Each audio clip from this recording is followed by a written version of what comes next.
All right, so here's the plan. We've only got 12 hours in Madrid, and we're gonna try to get some of the top 10 things done before we have to catch our train. Our first stop right after we get out of here is going over to the Prado, where we've got tickets at 10 a.m. And after that, we're gonna try to get around through the city center. I'll put a map and I'll link kind of the areas that we're gonna get over to, but we're gonna check out Buen Retiro Park, and we're gonna head all the way down over towards the cathedral and the Royal Palace, see the old city center and see the Plaza de Villa de Madrid. Then we're gonna see the Plaza Mayor, do some other things around in there. I've got to meet up with a buddy who's going to take us out for some good lunch. We'll see how all of that goes and where we go, and I'll let you know where that is. And then we're going to wrap everything up where we're walking through some of the neighborhoods and get over to the Reina Sofia, where we're going to see the Guernica. That's going to be our last stop, and hopefully we'll make it back before 9 o'clock.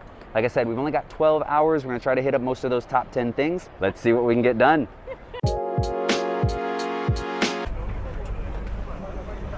And here we are, made it to Madrid, about 2.5 hours on the dot. Super fast, super smooth, ready to get at it. So a lot of times I get the question of whether or not a day trip to Madrid is possible from Barcelona. And normally I would say no because of the high prices and the amount of time you have to spend in the train.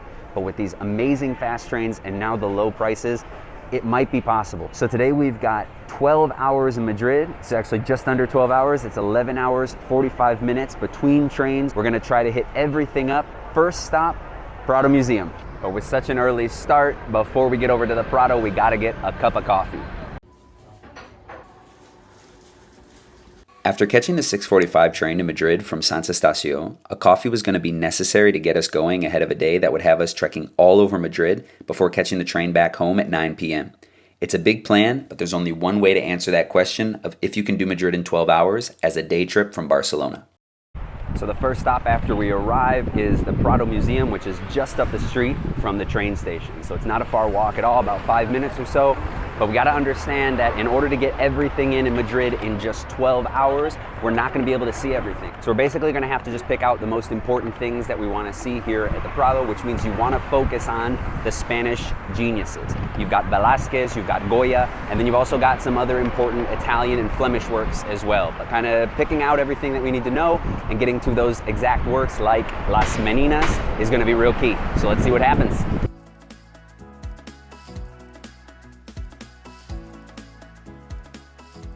So there's so much to see in there, and to be honest with you, a little bit of FOMO kicked in where you want to try to get to see everything. But remember, if you want to do Madrid in 12 hours, what you got to do is you got to stick to Goya, Velázquez, and some of the other works. Getting up and down through all of the different places is going to be real tough. We spent about just over an hour, about an hour and 20 minutes, I would say, on the inside. It's now 11:30, and we're moving over to Buen Retiro Park. Kelsey, what did you think? It was a lot, but it was great. Loved it.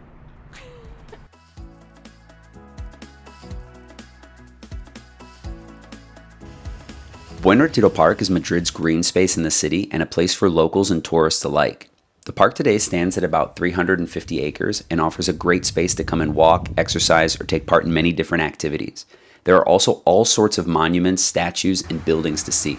As you're walking around the park, there's a lot of different things to do, so you kind of got to budget your time a little bit, but one of the places you definitely want to go into is the Crystal Palace. We're inside right now. It's got free entrance to get into, and it's definitely worth your time. So about an hour in the park, we've seen the major sites that we need to see, but now we got to start heading out and getting over towards the old historic center. We're going to hit up the Puerta Alcalá and then get over towards the Plaza Mayor.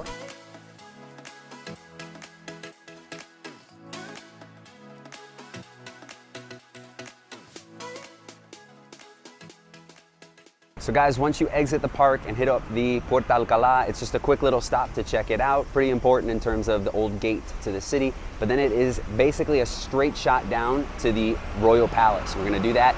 The problem is it's about 30 minutes walking. So we're gonna do it on foot, but I would recommend figuring out how to get there by metro or even a taxi if you wanted to, just so you can get in everything during the day. It's also 100 degrees today, so this will be fun.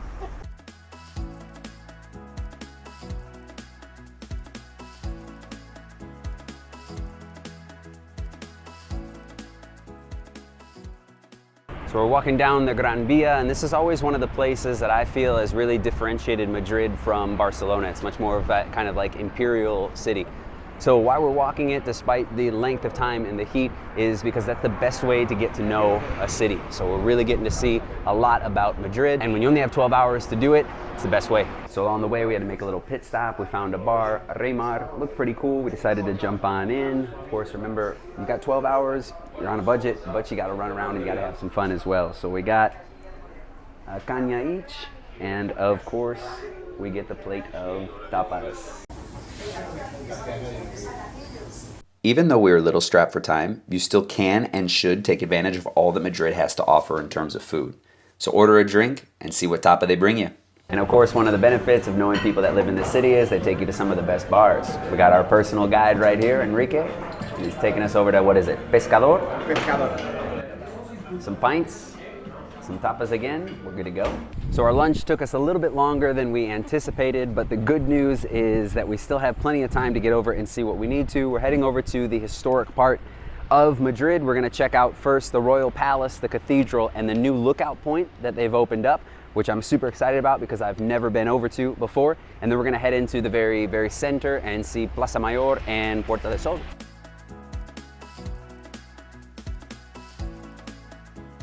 The nice thing about the cathedral and the Royal Palace is you basically have a 2-for-1. So you've got the cathedral facing on one side, and then you've got the Royal Palace just on the opposite. Now what they've just done is they've opened up the lookout point right behind me, which we're gonna go check out. It's only been open for a couple months, so I'm pretty excited to see it for the first time.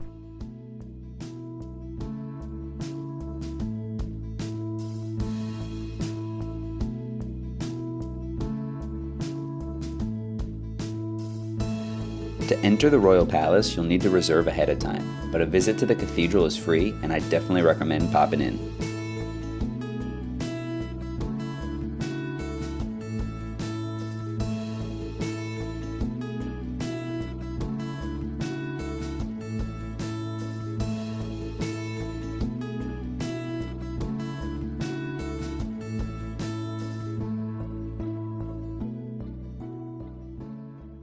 So guys, we just went inside the cathedral. It's from 1883 is when they actually started building it. They're always going to try to tell you over here that it beats out the Sagrada Familia. Nonsense, the Sagrada Familia is actually a year older. Other things that happened while we were on the inside, while we were up and venerating the Virgin, Kelsey both touched and kissed the Virgin. So Madrid police, if you want to come over and arrest her, she did it.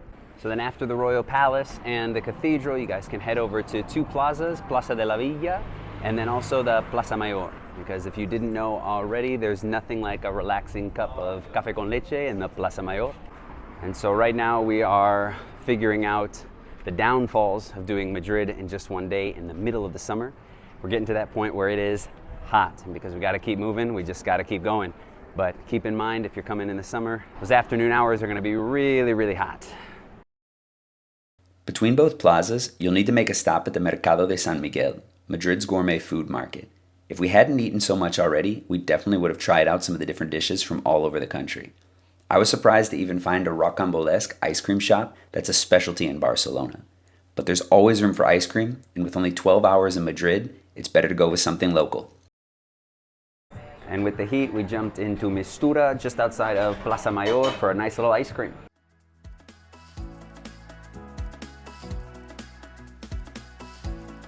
Right in the middle of Madrid, you've got the Plaza Mayor, a former market before Madrid became the capital that's now a popular meeting spot and hosts the tourist center.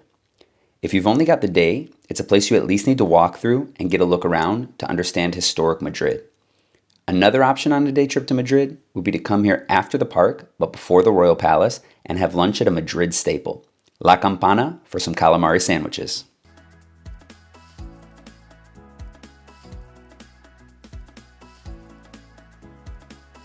And the next stop you can go to after Plaza Mayor is Puerta del Sol, which is kilometer 0 here in Spain, and I'll show you why in just a minute.